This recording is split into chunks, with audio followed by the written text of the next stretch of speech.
College থেকে স্বাগতম। আচ্ছা, চিত্রগুলো দেখে তোমার কাছে কি মনে হচ্ছে? দেখো ওনারা কি করছেন অ্যাকচুয়ালি। এটা হচ্ছে একটা টাইপরাইটার মেশিন, এটা হচ্ছে একটা কিবোর্ড। এখানে কলম দিয়ে কি করা হচ্ছে? অ্যাকচুয়ালি এই কাজটা করা হচ্ছে কি, কেউ কলম দিয়ে লিখছে, কেউ টাইপরাইটারে করছে, অথবা কেউ কিবোর্ডের ভিতরে কি করা হচ্ছে, টাইপ করছে। তাহলে এই কাজগুলোকে আমরা কি বলি? এই কাজগুলোকে বলি আমরা লেখালেখি করা। তো আজকে আমরা মূলত যে বিষয়টা নিয়ে আলোচনা করব সেটা হচ্ছে ওয়ার্ড প্রসেসিং এবং বাংলা কিবোর্ডের ব্যবহার, অর্থাৎ কম্পিউটারে কিভাবে লেখালেখি করতে হয়, এই লেখালেখির কাজটা কতটা সহজে করা যায় বা কী ধরনের সফটওয়্যারগুলো ব্যবহার করা হয়, এই বিষয়ে আজকে আমরা আলোচনা থাকবে।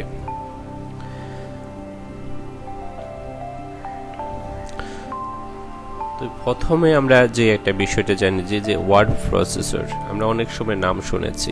দেখো আমরা যারা সাধারণত মোবাইলে যারা ব্যবহার করি, কোনো ছবি যদি এডিট করতে চাই, তখন আমরা কিছু এডিটিং সফটওয়্যার মাধ্যমে এগুলো এডিট করি, আর কোনো কিছু যদি লেখালেখি করতে হয় সেম কিছু সফটওয়্যার দরকার আছে। তাই ওয়ার্ড প্রসেসর হচ্ছে এমন একটা সফটওয়্যার যে সফটওয়্যারের মাধ্যমে কোনো কিছু লেখালেখি করা হয়, তাকে বলা হয় কি ওয়ার্ড প্রসেসর। আর এর মধ্যে সবচেয়ে জনপ্রিয় যে সফটওয়্যারটা আছে সেটা হচ্ছে মাইক্রোসফট ওয়ার্ড। এগুলো হচ্ছে একটা অ্যাপ্লিকেশন সফটওয়্যার, ঠিক আছে, যার মাধ্যমে আমরা কোনো কিছু লেখালেখি করতে পারি। তাহলে ওয়ার্ড মানে হচ্ছে শব্দ, আর প্রসেসিং মানে হচ্ছে প্রক্রিয়াকরণ, অর্থাৎ যে সফটওয়্যারে ওয়ার্ড প্রসেসিং করে সেগুলোকে বলা হয় ওয়ার্ড প্রসেসর। অর্থাৎ যেখানে ওয়ার্ডগুলোকে নিয়ে প্রসেসিং করবে বা যেখানে ওয়ার্ডগুলো সুসজ্জিতভাবে সাজাবে, এই সাজানোর জন্য যে সফটওয়্যারটা তৈরি করা হচ্ছে সেটা হচ্ছে ওয়ার্ড প্রসেসর। আর ওয়ার্ড প্রসেসরের মধ্যে সবচেয়ে যে জনপ্রিয় সফটওয়্যারটা আছে সেটা হচ্ছে মাইক্রোসফট ওয়ার্ড। এছাড়া লেখনী আছে, এছাড়া অনেক ধরনের কি আছে, সফটওয়্যার আছে যেগুলোর মধ্যে আমরা চাইলে কোনো কিছু লিখতে পারি। এখন অ্যাকচুয়ালি এটা ওয়ার্ড প্রসেসর, আমরা যদি কোনো কিছু কাজ করতে চাই, এই ওয়ার্ড প্রসেসর দিয়ে যদি আমরা কোনো কিছু লিখতে গেলে আমাদের তাহলে কি কাজগুলো করতে হবে? অর্থাৎ আমরা যদি ওয়ার্ড প্রসেসর দিয়ে কোনো কিছু লিখতে গেলে প্রথমে আমাদের প্রয়োজন কিসের প্রয়োজন হচ্ছে? একটা কিবোর্ডের প্রয়োজন আছে। যদি আমরা কোনো কিছু কি করতে চাই, লিখতে চাই, তাহলে সর্বপ্রথম আমাদের প্রয়োজন একটা কিবোর্ডের। তাহলে ওয়ার্ড প্রসেসর দিয়ে কোনো কিছু লিখতে গেলে প্রথমে প্রয়োজন একটা কিসের? কিবোর্ডের। তাহলে কিবোর্ড হলো ওয়ার্ড প্রসেসরের প্রধান একটা ইনপুট ডিভাইস। এটা প্রধান ইনপুট ডিভাইস হচ্ছে কি কিবোর্ড, যার মাধ্যমে আমরা কিবোর্ডে যা কিছু দিব, মনিটর তার কিছু কি করবে, প্রদর্শন করে দেখাবে। তার মানে কি আমাদের কিবোর্ডের একটু ইতিহাস আমরা জেনে নিই। তার মানে কি আমরা যদি কিবোর্ডের ইতিহাস জানতে চাই, প্রথমে আমরা যে নামটা চলে আসে সেটা হচ্ছে মনির ইউনিকোড কিবোর্ড লেআউট।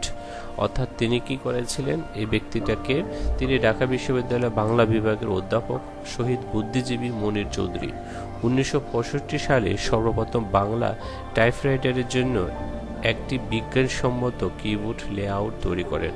অর্থাৎ বাংলায় কিভাবে লেখা যায়, আগে কিন্তু বাংলা লেখা যেত না। তার মানে কি তখন শুধু ইংলিশে ছিল বা বিভিন্ন সিম্বলগুলো ছিল, কিন্তু বাংলা লেখার জন্য কোনো ধরনের কিবোর্ড ছিল না। তার মানে এই কাজটা করেছিলেন কে? শহীদ বুদ্ধিজীবী মনির চৌধুরী।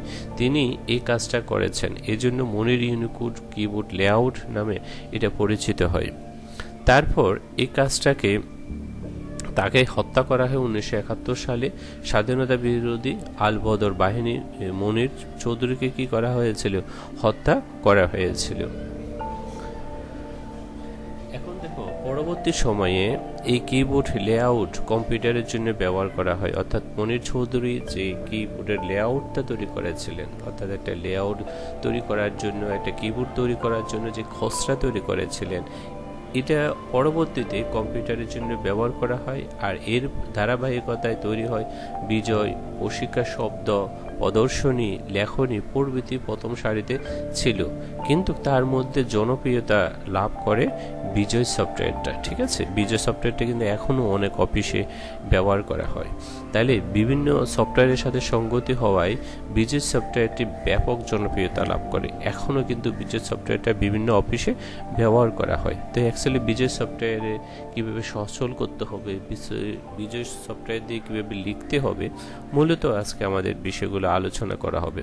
তো একটা বিজয় সফটওয়্যারে যদি আমরা লিখতে চাই, তাহলে আমাদের কিবোর্ডে কোন বাটনগুলো ক্লিক করলে আমরা কোন লেখাটা লেখা যাবে, এই বাটনগুলো এখানে কি দেওয়া আছে। আমরা যদি এতে ক্লিক করি, তাহলে এতে যদি উপরে ক্লিক করলে কি হবে, নিচে ক্লিক করলে কি হবে, অর্থাৎ শিফট চেপে ধরে ধরে এই কাজগুলো করা হচ্ছে। তারপর জির কাজ করলে কি হবে, ধুনতান লিখতে হলে কোথায় কি করতে হবে, বিতে কি করতে হবে, এই ধরনের একটা লেআউট আছে। যদি এগুলো আমরা লিখতে লিখতে এগুলো কি হয়ে যাচ্ছে, মুখস্থ হয়ে যাবে। তার মানে কি, তোমাদেরকে যে বিষয়টা জানতে হবে, ওয়ার্ড প্রসেসর বিজয় কিবোর্ড যদি আমরা সচল করতে চাই, তুমি ধরো এমএস ওয়ার্ডটা ওপেন করেছো, চাইলে সাথে সাথে লিখতে পারবে তা কিন্তু না, তোমাকে এই বিজয় সফটওয়্যারটাকে অ্যাক্টিভ করতে হবে। আর অ্যাক্টিভ করার জন্য তোমাকে কি করতে হবে, অল্টার, কন্ট্রোল আর বি, এই তিনটা বাটনে চাপ দিলে তখন তোমার বিজয় সফটওয়্যারটা অ্যাক্টিভ হয়ে যাবে। তখন তুমি চাইলে বাংলা লিখতে পারবা। তাহলে যদি পরীক্ষায় মাঝে মাঝে আসে অল্টার কন্ট্রোল বি চেপে কোন সফটওয়্যারটা ওপেন করা হয়, বিজয়, প্রশিক্ষা, প্রদর্শনী, অব্র, তখন তোমাকে বিষয়টা জানতে হবে। তাহলে এটা হচ্ছে কি, বিজয় সফটওয়্যারটা ওপেন করতে হলে অল্টার কন্ট্রোল বি চাপতে হবে। আর জি এর কাজটা হচ্ছে যে কোনো দুটি অক্ষরকে যুক্ত করতে হলে প্রথম অক্ষরটিকে চেপে জিতে চাপতে হবে, তারপর দ্বিতীয় অক্ষরটিকে চাপতে হবে। অর্থাৎ আমাদেরকে যদি কোনো যুক্ত বর্ণ লিখতে চাই, যেমন স্বাধীন, তাহলে স্বাধীনের এখানে যুক্ত বর্ণ আছে প্রথম, পরফলা, তার মানে কি এখানে একটা কি আছে, যুক্ত বর্ণ আছে। ঠিক আছে, এই ধরনের বিশ্ব, ঠিক আছে, এই ধরনের কিছু যদি যুক্ত বর্ণ লিখতে চাই, ক্ষমা, পরীক্ষা, ঠিক আছে, এখানে অনেক ধরনের যুক্ত বর্ণ চলে আসে। তখন সেটা যদি আমরা কোনো কিছু যুক্ত করতে চাই, তখন জি বর্ণটা চাপতে হবে। তারপরে আসো, এখন আমাদেরকে বলো, বাংলা টাইপরাইটারের জন্য কিবোর্ড লেআউট কে তৈরি করেন? আমরা একটু আগে ওনার নামটা দেখেছিলাম, তিনি হচ্ছেন কে, প্রফেসর মনির চৌধুরী। কোন সফটওয়্যারটি ব্যাপক জনপ্রিয়তা লাভ করেছিল? এই লেআউটের মাধ্যমে তিনি যে খসড়া তৈরি করেছিলেন, একটা কিবোর্ড কিভাবে হবে, একটা ডিজাইন যে তৈরি করেছিলেন, লেআউট মানে একটা ডিজাইন, একটা ডিজাইন যে তৈরি করেছিলেন, তার মধ্যে কোন সফটওয়্যারটি সবচেয়ে ব্যাপক জনপ্রিয়তা লাভ করেছে, সেটা হচ্ছে বিজয় সফটওয়্যার। ওকে, এখন দেখো বিজয় সফটওয়্যারে কিভাবে যুক্ত বর্ণগুলো আমরা লিখতে পারি। দেখো, কখনো কখনো আমরা ছোট হাতের অক্ষর দিতে হয়, কখনো ক্যাপিটাল লেটার দিতে হয়। যদি একটা ক্ষীয় বর্ণ লিখতে চাচ্ছি, তাহলে আমাদের এইভাবে হচ্ছে। ঠিক আছে, প্রত্যেকটা বর্ণ এগুলো আমাদের বইতে সুন্দর করে দেওয়া আছে যে কোন বর্ণটা দিলে এটা হবে। কখনো আমাদেরকে ক্যাপিটাল লেটার ব্যবহার করা হচ্ছে, কখনো আমাদেরকে স্মল লেটার ব্যবহার করে এই কাজগুলো করা হচ্ছে। সাধারণত যারা লেখালেখি করে তাদের এই হাতের স্পিডটা চলে আসে, অথবা আমরা ফাস্টলি শুরু করব, তখন আমাদের কষ্ট হবে। একবার ক্যাপিটাল লেটার, স্মল লেটার, মানে সো দ্যাট তুমি দেখবা যারা টাইপ রাইটিং করে তারা খুব দ্রুত কিবোর্ডে সেটা করতে পারে। তাহলে কখনো কখনো আমরা কি করব, ইংরেজি বর্ণমালাটা বড় হাতের হতে হয়, কখনো ছোট হাতের হতে হয়। এর মাধ্যমে যদি আমরা একবার বড় হাতে দিতে চাই, তাহলে আমরা শিফট ধরে একটা লেটারকে বড় ক্যাপিটাল লেটার করে ফেলতে পারি, অথবা ক্যাপস লক দিয়ে সবগুলো লেটার বড় হাতের হয়ে যাবে। তাহলে ওইভাবে আমরা করতে পারি, ক্যাপস লক দিব, আবার অফ করব, অথবা শিফট চেপে ধরো আমরা সেটা কাজগুলো করতে পারি। তাইলে আমরা কোন বর্ণগুলো লিখতে, কোন বর্ণটি লিখতে কোন ধরনের কিবোর্ডে রাখতে হবে, ইংরেজি কোন বর্ণগুলো পেজ করতে হবে, তাহলে সেই বিষয়টা আমরা এখানে আলোচনা করেছি। এটাই সাধারণত করা আছে বিসিসি, অর্থাৎ Bangladesh computer council national keyboard নামে একটা বাংলা কিবোর্ড লেআউট অনুমোদন করেছে। অর্থাৎ এই যে এটা ন্যাশনাল জাতীয়ভাবে এই কিবোর্ডটার একটা লেআউট তারা কি করেছে, অনুমোদন দিয়েছে বিজয়কে।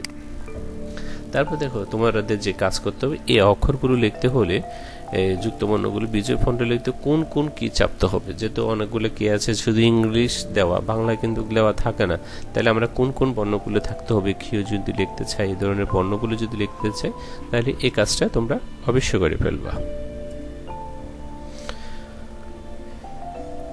তারপর আমরা যে বিষয়টা নিয়ে আলোচনা করব সেটা আরেকটা সফটওয়্যার নিয়ে আলোচনা করব আমরা, সেটা হচ্ছে অব্র সফটওয়্যার নিয়ে আলোচনা করব। তার আগে আমরা একটু বলে রাখি, 2000 সালের পর থেকে ইন্টারনেট ব্যবহারকারীর সংখ্যা বাড়তে থাকে, প্রয়োজন দেখা দেয় বাংলা ওয়েব পেজ তৈরি করার, অর্থাৎ বাংলাতে লেখালেখির ক্ষেত্রে এটা কিন্তু দারুণ ভূমিকা রাখে।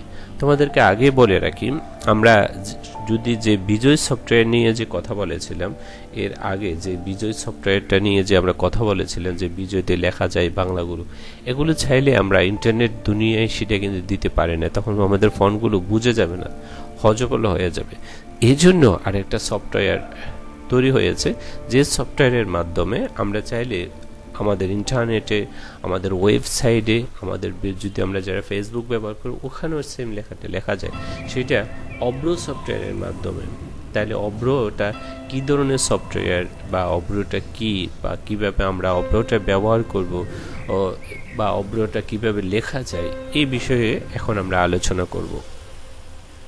তাহলে দেখো, অব্র কিবোর্ডের মেনুতে ক্লিক করলে বিভিন্ন সাব মেনুর সাথে পরিচিত হয়। অব্রটা হচ্ছে এমন একটা মেনু, ধরো ইংলিশে যদি আমি এখানে ক্লিক করে বাংলা হবে, বাংলা ক্লিক করলে ইংলিশ হবে। এছাড়া তোমাদের কিবোর্ডের যে ফাংশন কি উপরে আছে F12, অর্থাৎ ওখানে যদি আমরা ক্লিক করি একবার বাংলা হবে, একটা ইংলিশ হবে। যেমন আমরা বলেছিলাম যে বিজয় সফটওয়্যারকে যদি আমরা অ্যাক্টিভ করতে চাই বা বিজয় সফটওয়্যারটাকে যদি আমরা সচল করতে চাই, অল্টার কন্ট্রোল বি দিয়ে আমরা বিজয় সফটওয়্যারটাকে কি করেছি, অ্যাক্টিভ করেছি।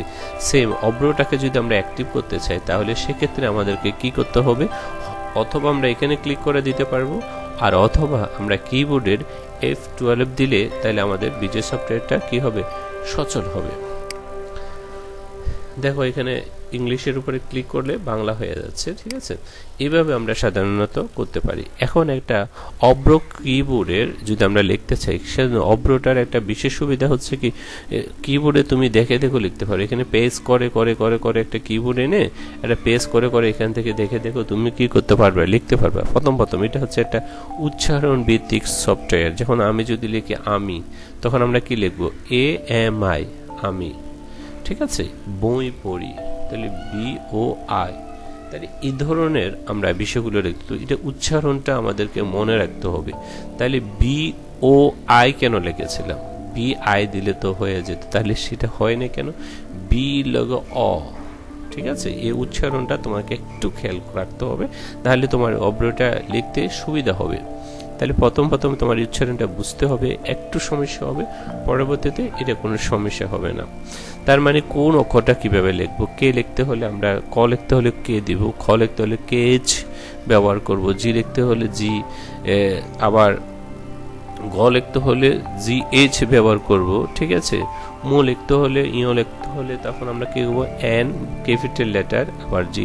সেম আমরা বিজয়তে কখনো কখনো আমরা কি করেছি, ক্যাপিটাল লেটার ব্যবহার করেছি, কখনো কখনো স্মল লেটার ব্যবহার করেছি।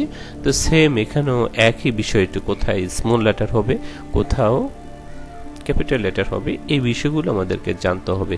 এছাড়া আকার, ইকার, ওকার, ঠিক আছে, এই বিষয়গুলো আলাদা দেওয়া আছে, বিভিন্ন সিম্বলগুলো দেওয়া আছে, রেপগুলো, হসন্তগুলো, ঠিক আছে, এইভাবে ধারীগুলো, ঠিক আছে, বিভিন্ন সিম্বল, আবার 1 2 3, এই কাজগুলো করার জন্য এই কিওয়ার্ডটা লেওয়াটা সবচেয়ে বেস্ট। এখানে তুমি যদি কোনো কিছু লেখো, সেটা ইন্টারনেটে দাও, সেটা ওয়েবসাইটে দাও, সেটা বা কোনো ফেসবুকে বা তুমি স্ট্যাটাস দাও, সেটা সম্ভব। তাহলে এই কাজগুলো আমাদেরকে কি করা যাচ্ছে, খুব সহজে আমরা চাইলে সেটা করে নিতে পারছি, ঠিক আছে। তার মানে কি, এগুলো খুব ইজিতে আমরা কাজগুলো করতে পারছি। তাহলে এই অব্রটাকে এই জন্য বলা হয় একটা উচ্চারণ ভিত্তিক বা ফনেটিক্স কি, ঠিক আছে। এর মাধ্যমে আমরা উচ্চারণ ভিত্তিক, পরীক্ষায় মাঝে মাঝে আসে যে অব্র কি ধরনের সফটওয়্যার, এটা হচ্ছে একটা উচ্চারণ ভিত্তিক সফটওয়্যার। 2007 সালে বিনামূল্যের ইউনিকোড সফটওয়্যার অব্র প্রদর্শিত হয়। তাহলে অব্র কত সালে? 2007 সালে। এটির উচ্চারণ ভিত্তিক বাংলা টাইপিং ব্যবস্থা। এটা একটা কি ব্যবস্থা? বাংলায় টাইপ করার জন্য উচ্চারণ ভিত্তিক ব্যবস্থা। আর এটা তরুণ সমাজের কাছে কি করা হয়েছে? বেশ জনপ্রিয়তা পেয়েছে। আমরা যারা সাধারণত লেখালেখি করি সবাই কিন্তু এখন অব্রতে, মোবাইলগুলোতে এখন কিন্তু অব্র কিবোর্ডটা কি করা হচ্ছে? ব্যবহার করা। এটা একটা চিত্রভিত্তিক। তারপর দেখো আমাদের কিবোর্ডের বিভিন্ন কিবোর্ডের নাম আছে আলাদা আলাদা। এটা কিবোর্ডটা তুমি যখন ওপেন করবা তখন দেখবে এদের আলাদা আলাদা একটা নাম আছে, এর মাধ্যমে আমরা দেখতে পারি। দেখো একবারে কর্নারের যে এই কিবোর্ডটা আছে সেটাকে বলা হয় এস্কেপ কি, একদম কর্নারে। আর এছাড়া তার পাশে যে আরেকটা ঘর আছে দেখো F1, F2, F3, F4 এভাবে, এটাকে বলা হয় ফাংশন কি। ঠিক আছে, ঠিক ফাংশন কি একবারে নিচে একটা তীরের মতন একটা আছে যেটাতে দিয়ে আমরা কেটে দিতে পারি কোনো কিছু। তার মানে কি এটাকে বলে ব্যাক স্পেস, অর্থাৎ ব্যাক থেকে কোনো কিছু কেটে দেওয়া। আর একটা আছে ডিলিট, যেটা পাশ থেকে কাটতে পারে। আচ্ছা, এই ব্যাপারে আমরা পরে কথা বলবো। তারপর নিচে এসকেপ বারের ঠিক নিচে থাকে কি টুলবার, টুলবারের নিচে থাকে ক্যাপস লক। ক্যাপস লকের ট্যাব বারের কাজ হচ্ছে, ট্যাব বারের যে কাজটা হচ্ছে সেটা হচ্ছে কি এক লেখাকে তোমাকে একটা পর একটা বা স্টেপ বাই স্টেপ যদি আমরা লিখতে চাই, একটা ট্যাব পর পর দিয়ে যাচ্ছে, অর্থাৎ একটা লেখাকে স্পেস বারের কাজ হচ্ছে কি একটা অক্ষর, আর ট্যাব বার হচ্ছে একটা ওয়ার্ডের ক্ষেত্রে যতটুকু জায়গা খালি থাকে অতটুকু জায়গার একটা স্পেস ক্ষেত্রে স্পেস দেওয়ার ক্ষেত্রে এই ট্যাব বারটা ব্যবহার করা হয়। অর্থাৎ স্পেস বারের চাইতে বেশি জায়গা যদি আমরা নিতে চাই তখন আমরা ট্যাব বারটা ব্যবহার করি। ক্যাপস লক, কোনো কিছু যদি আমরা লেখাটাকে বড় করতে চাই, সবকিছু ক্যাপিটাল লেটার লিখতে চাই, তখন আমরা ক্যাপস লকটাকে ব্যবহার করি। এছাড়া আমাদের শিফট কি আছে, কন্ট্রোল কি আছে, অল্টার কি আছে, যেগুলো বিভিন্ন ফাংশন কোনো কিছু সচল করার ক্ষেত্রে, অথবা শিফট কি দিয়ে আমরা কোনো যে ক্যাপিটাল লেটার স্মল লেটার করার ক্ষেত্রেও কিন্তু এটা করা যায়। তাহলে এক একটা কি এর এক এক রকমের ফাংশনের কাজ করা হয়। তাছাড়া আমাদের যে আমরা দেখতে পাচ্ছি স্পেস বারের কথা বলেছিলাম, অল্টার কি, তারপর কন্ট্রোল কি আছে, যেগুলো কন্ট্রোল কি পাশে আছে এই পাশে আছে, যেগুলো কিবোর্ডে সাধারণত দেওয়া থাকে কোনো কিছু শর্টকাট করে দেওয়া লেখার জন্য। এছাড়া অ্যারো কি আছে, যেগুলো লেখাকে উপরে নিচে পাশে ডাইনে এগুলো নির্দেশ করার জন্য। এছাড়া এন্টার কি আছে, অর্থাৎ লেখায় কোনো প্যারাকে যদি আমরা নিতে চাই, এগুলো আমাদের বইতে আলাদা আলাদাভাবে দেওয়া আছে কোন কিবোর্ডের কাজগুলো। এছাড়া কি আছে, নাম্বার প্লেট। একটা নাম্বার প্লেট 1 2 3 যদি আমরা লিখতে চাই, এই পুরো প্লেটটাকে বলা হয় কি একটা নাম্বার প্লেট। তাহলে এই কাজগুলো আমরা কি করতে পারি, খুব সহজে একটা কিবোর্ডের সম্বন্ধে আমরা জানতে পারি। যদি আমরা এগুলো মনে রাখতে পারি তাহলে আমরা কিবোর্ডে, তোমাদের পরীক্ষায় আসতে পারে যে একটা কিবোর্ডের বিভিন্ন অংশের বর্ণনা দাও।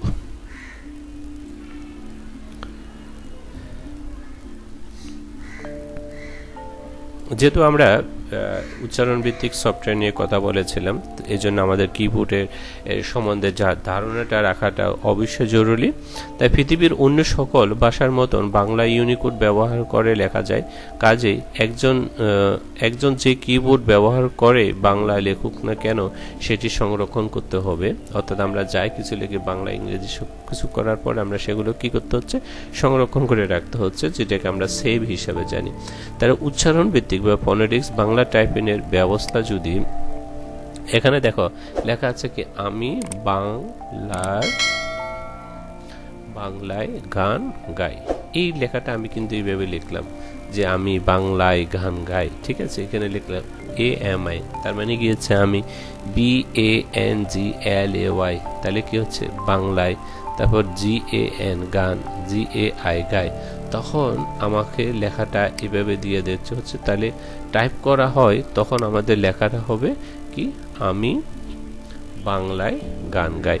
অর্থাৎ আমি এখানে যা লিখেছি সে কি করেছে, এই লেখাটা এখানে সেম তুলে ধরেছে বাংলায়, আর তুমি লেখেছো ইংলিশে, এই জন্য এটাকে বলা হয় উচ্চারণ ভিত্তিক একটা সফটওয়্যার। ঠিক আছে, অব্রটাকে এই জন্য বলা উচ্চারণ, তুমি লেখাছো বাংলায় ইংলিশে কিন্তু লেখা হচ্ছে কি বাংলায়, এটাই সবচেয়ে সুবিধা। ঠিক আছে,